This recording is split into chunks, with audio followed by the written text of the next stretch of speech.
Hey guys, welcome back. In this video, we're going to be taking a look at the Apple Watch Ultra 2. So pretty much, I did just open up my iPhone 15 Pro Max, and I need a device to actually pair with it to be able to use on my wrist. I was using the Apple Watch Ultra 1 for the past year, and I do think it's an amazing watch. And no, if you already have a one, do you need to get a 2? Not at all. The only benefit of the 2 is you can double tap now to actually change some settings on the screen itself. And then other than that, there's not really anything else different, to be honest. Screen size is the same and everything of that nature is the same as well.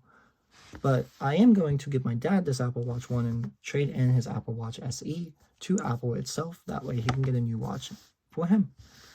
Yeah, without further ado, we should be able to open this up, and it should be pretty similar to the experience as last year. Inside of the box, you do get the USB-C 2 charging cable for the watch. It should be braided just like last year.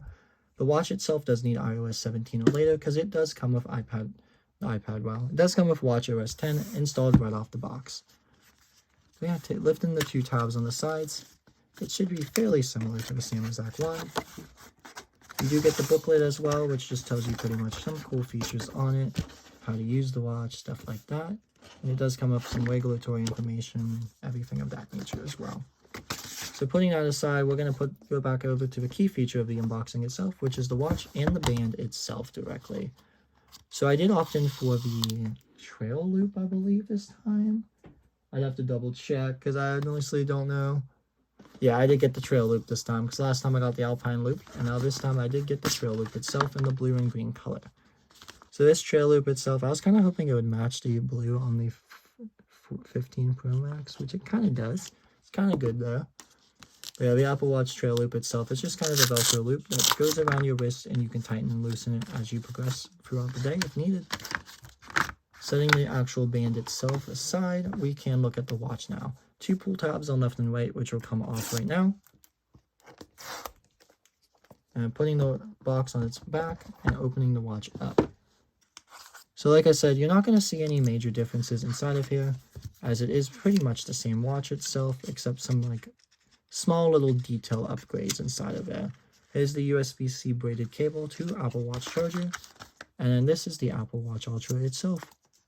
So taking this little plastic, or paper thing I should say, off of it, taking it out of the little tray, as soon as it wants to go, you are presented with your new Apple Watch.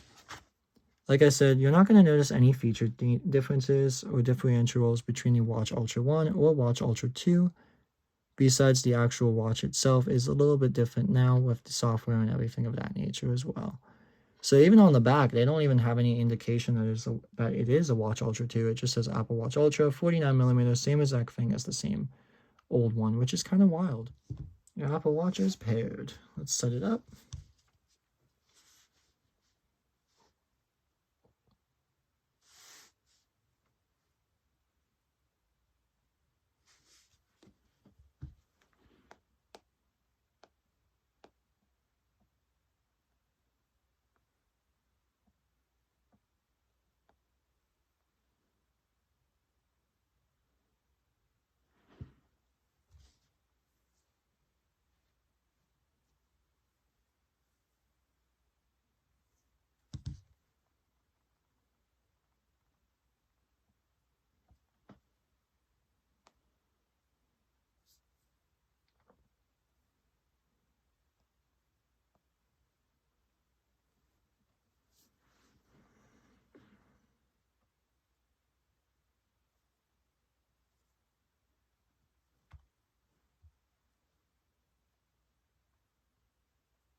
I'm going to stop cellular on here for my Apple Watch can be connected to Verizon.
So the actual button itself is kind of similar to the iPhone 15. So you give a start a workout, start a stopwatch, waypoint, backtrack, dive, flashlight on and off. I'm going to keep it the same as I did before. Open depth when submerged, diving safety. Welcome to Apple Watch. Other than the small little upgrades on this Apple Watch itself, it is pretty much, like I said, similar in the same exact form factor. Still has the orange on the sides. Everything else is primarily the same externally. The only benefit is, of course, a little bit faster specs inside of there. The little double tap of the finger thing that they added inside of there. And just a good experience for an Apple Watch. But yeah, hopefully you enjoyed this video of me just opening up the Apple Watch Ultra 2. And I just wanted to give you a little quick look around of it and how to set it up and my opinions about it. Other than that, you guys have a good rest of your day, and I will see you in the next video, which actually is going to be the iPhone 15 Plus in yellow. So stay tuned for that one.